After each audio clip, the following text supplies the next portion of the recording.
spiritual food for thought.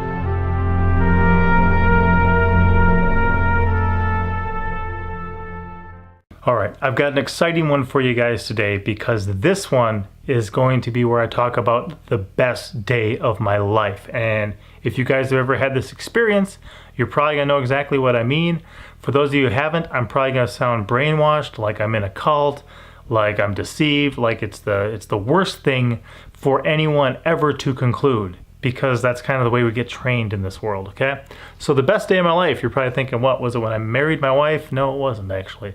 Was it when I got saved? Well, it ties into my salvation, but it ties into my salvation in kind of a whole nother level than simply just pointing to that moment when I first said, oh, okay, I understand why I need a Savior. I understand my sin against a holy, righteous God. That was a great day for sure. But living that out takes a little more than just saying, I believe, I'm saved now. So the best day of my life was actually the day I stopped thinking for myself.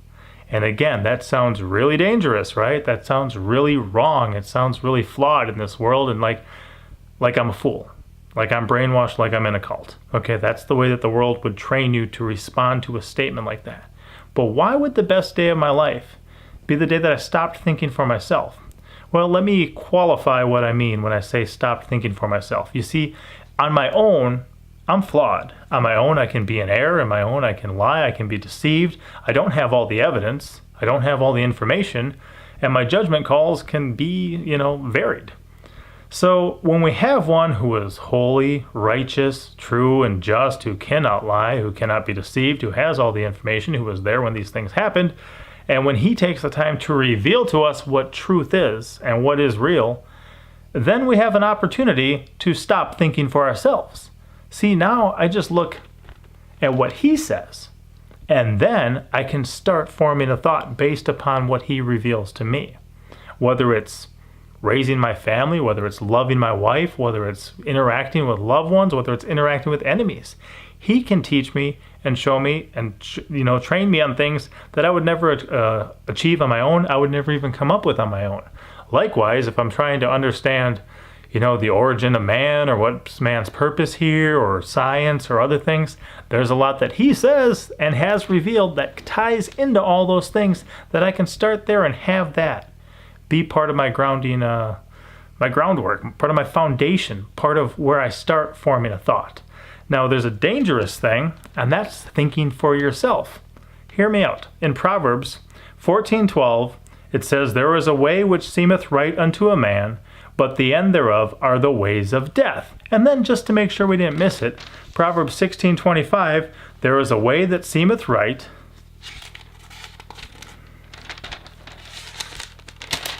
unto a man, but the end thereof are the ways of death." Okay, what's that mean? That means man on his own does not have it all together.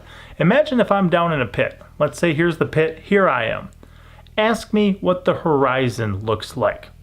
Well, I can look this way and I can look this way, but I'll never see the actual horizon, right? I have a distorted point of view. So if you ask me what sin is, on my own, I'm not all bad, I'm not all good, I'm between the two, and I'm probably actually going to lean more towards evil on my own.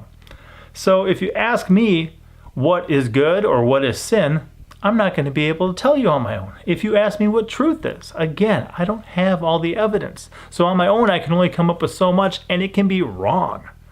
I can believe it all I want, but it doesn't change reality.